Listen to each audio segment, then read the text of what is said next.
What an impressive young woman. She's certainly come a long way. And now we're going to switch gears a little bit and turn to special needs, which has been a long time commitment of the Children's Services Council. And Piper, I know, is something very near and dear to your heart. Tell me a little bit about the work, or tell our viewers a little bit about the work that CSC does in the special needs arena. Sure, I'd be happy to, Cindy. Well, we really look at meeting the needs of families and children with disabilities beginning at birth. And we do that first through providing funding to 211 First Call for Help. We have funds that provide a special needs hotline. So for those programs in the community that parents may not be aware of when they have a child who is diagnosed with a disability or even not diagnosed yet with a disability, we're connecting them with a counselor who can talk to them about what resources are available or what resources they can apply for to connect them. I was with Seth Hyman yesterday, who's a parent advocate with a special needs child, who told a very moving story. He was quoting a poem about when you give birth to a special needs child, it's like you had been planning for a trip to Italy and you wind up in Holland. I can't do justice to the story, except he said it's a great place. Holland is still a wonderful place, but it's not what you had been planning for. And so I think 211 is our effort to help those people who'd been planning for Italy and now find themselves in a place that speaks a different language. They can call 211 and help get that guidebook that they may need to the services that you're talking about. Right. We also have programs that the CSC funds, the Parents as Teachers program that ARC provides, that allows a specialized staff person to go into the home and work with the family to meet their needs, the communication needs, the mobility needs for their child. And we're going to come back to that program in a moment. And then let's talk about, we also have after-school programming throughout the gamut, and then aging out of the child system for special needs. Yes, so because parents generally do need to go to work, we have our maximizing out of school time programs.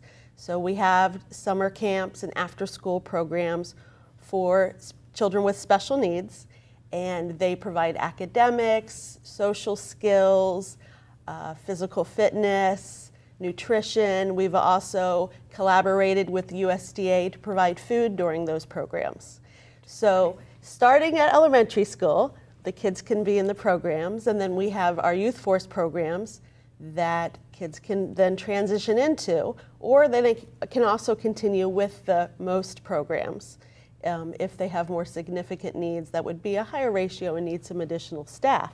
And then we also have our STEP programs, which is our supported training and employment programs for youth 16 to 22, that is focused on transitioning out of the school system and into life.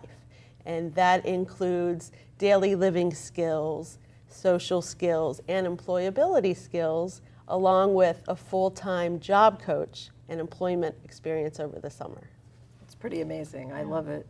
It occurred to me as well that here again is another example of the CSC convening folks around the table, because I am particularly impressed with the work of the SNAC, the Advisory Coalition. Special Needs Advisory Coalition, that meets every month at the CSC, that consists of a broad range of community leaders and includes parents, so that everything that we do and everything that we offer to that particular population is informed. You know, I remind everyone when I get a chance to talk about the CSC that we do nothing in a vacuum, that everything that we do is done in conversation with the community that we're trying to reach and we're trying to serve. And the SNAC is a great, great example of that. And we also try to infuse some of those best practices throughout. I mean, that whole training and capacity building, Sandra, is under your purview. Oh, yes. So that, again, we want to make sure that folks who serve children are doing it to the best of their ability. We want to make sure that they have the best training, that they are exposed to the best practices, and that they're able to talk to each other and network with each other, because Broward is unique. So, and we know this, and that everything that we do is infused with the Broward way to make it the best for us. And speaking of the Broward Way, the ARC, Parents as Teachers program, was actually ARC figured out how to make that best practice model work for a special needs population. It is born in Broward, but it is now a national best practice, and you're going to see why as you listen to Cameron's story. She's one of nearly 5,000 Broward children with special needs who are touched by programs or services that are funded by the Children's Services Council, including the 211 Special Needs Hotline that you just heard about. Listen to Cameron's story. Take out your tissues. Cameron is one of nearly 5,000 Broward children with special needs who are touched by programs funded by the Children's Services Council. I'm so grateful for this program. When she was born, on her first cry, they call it a pneumothorax. They said her cry was so strong that she tore a hole in each of her lungs and she turned blue and stopped breathing at birth. She wasn't meeting certain milestones in life, and when she was around 8 months old is when the doctor diagnosed her with cerebral palsy. I thought that she would never walk or be as far as she is now. I doubted that, and with all this therapy and everything that she's been doing, she's just tried so hard and she's come a long way. ARC is not just there for PAT but the school itself, because a lot of the families who I work with, their children attend ARC. And I love to just communicate and allow them to let them know that I'm here to support you, and it's a good feeling. It's good to know I'm doing something. It's very exciting. Before this program, she did not communicate. She never, spoke. She would always point at what she wanted. She never walked, even with a walker, so she's come a long way. We work on improving and helping the parents to learn different activities and work with the child to develop. Every other week, Miss Julie comes out and Cameron looks forward to seeing her. She's so energetic and they bond very well together. It's an amazing feeling now that I can actually communicate with my daughter and actually hear her say, "I love you." I was waiting 4 years for that, and she just looked at me the other day and says, "I love you." It's amazing.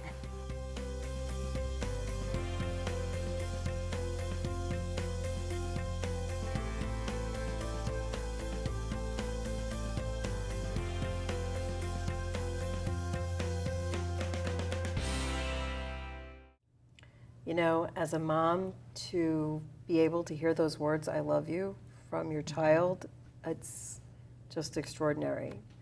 I love hearing how our work changes lives, and it changes it from the most profound levels, like we just heard from those 3 stories, to some of those very basic needs that you may not even think of. But Sandra, one of your passions is always finding those needs in the community and making sure that we don't forget anyone, including those who may be in unstable living conditions. A lot of attention is paid to the homeless, but not always to those who may be living on Granny's couch or Auntie's couch or a friend's couch. But that problem came to your attention and you grabbed it with both hands. Tell us about the back to school extravaganza. Yet another one of my passions. So previously I spoke about how we do nothing in a vacuum, that we constantly are in conversation with the community. And part of that community are the social workers who work in the school system. They really are on the front line and they can actually spot a problem or a trend before the rest of us can. And 4 years ago, when we were in the height of the downturn in the economy, they came to us and said that they noticed or they knew that there were several hundred children in school whose parents were newly impoverished. They'd lost their home through foreclosure. They'd lost their job. Many of them were not homeless. They were living with Auntie May, Cousin Sue, and 1 week and the next week they would be somewhere else. And those kids often did not have the school supplies that they needed during the year. Many of them didn't have backpacks. So they came to the CSC, as folks do sometimes when they spot a trouble in the community. Surely we can solve every problem. We try. do. And asked us if we could assist them in terms of backpacks. And so was birthed our back to school extravaganza. And we asked the community to assist us. the council agreed to put out more or less like a challenge to the community. We will give $30,000 the 3 years past. This year's $40,000, and we asked the community to join us. This year we identified 5,500 students, and we collected monies and purchased backpacks filled with school supplies. And on the 9th of August, we were able to give away these backpacks. We gave away new shoes. We gave away new uniforms. We gave away new books. It was truly an awesome thing. None of that is really possible without the support of partners like the GM Moran Foundation, the Jim Moran Foundation, the In Jacob's Shoes. In Jacob's Shoes, Running with Soul. I must not forget anybody. Of Hands course, on Broward. All those volunteers. Oh my goodness, the volunteers were over amazing. 300 volunteers Hands on Broward brought. Horton Mifflin, a textbook company that gave us 1,000 books. Okay, and we can't forget that resource fair upstairs, but you can hear all the words, but you got to see it in action. Let me show you some of clips about the back to school extravaganza. So the goal of this project is to make sure that families who really need that helping hand up for their children the first day of school, that they are able to get a backpack filled with school supplies, that they're able to get a new uniform and a new pair of shoes. We will give away today and on the first day of school 5,500 backpacks filled with school supplies. It started out really as a way to provide backpacks and school supplies to children who are living in unstable living conditions. But it also is a way to bring the community together. The reason that we put out a challenge grant and looked for others to join us was to really wrap the community around these children and raise awareness of how many children there are in our community who really need some help.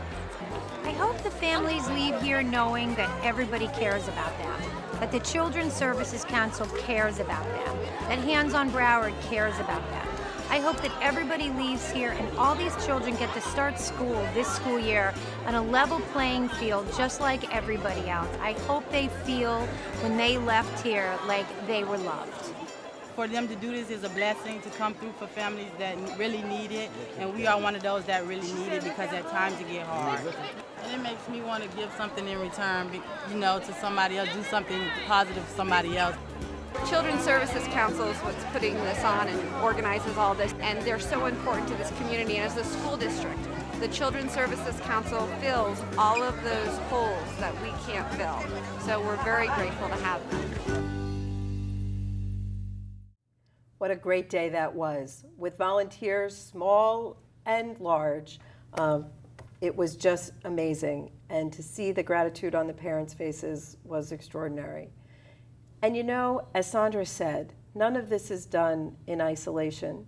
The Children's Services Council, we provide the infrastructure, we provide that glue that helps bring together the community around issues facing the children and families, whether it be our fellow funders at the Jim Moran Foundation or the United Way or our great friends at the Community Foundation and A.D. Henderson, or the providers. Those 150 providers throughout the community, we don't succeed unless they succeed. And I'm so proud of them because they make us look good every day, as does my great staff. I'm glad to give you an opportunity to meet just a few of them because they're working every day on behalf of the children and families of Broward County, and they do it so well.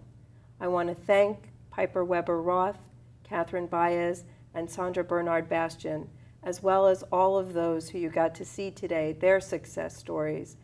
They have highlighted just some of the successes, but know that there are thousands and thousands of children throughout Broward County that are thriving today because you, the voters of Broward County, had the foresight to create the Children's Services Council, and I thank you for the honor of being able to lead this amazing organization. I've been your host, Cindy Ehrenberg-Seltzer, President and CEO of the Children's Services Council of Broward County, where our mission is to empower Broward's children to become responsible, productive adults, capable of realizing their full potential, their hopes, and their dreams. I hope you saw some of that today. For copies of this program or any other episode of Future First, please call the Children's Services Council at 954-377-1000 or visit www.cscbroward.org. I hope you'll like us on Facebook, and remember to join us next time on Future First, Focus on Broward's Children.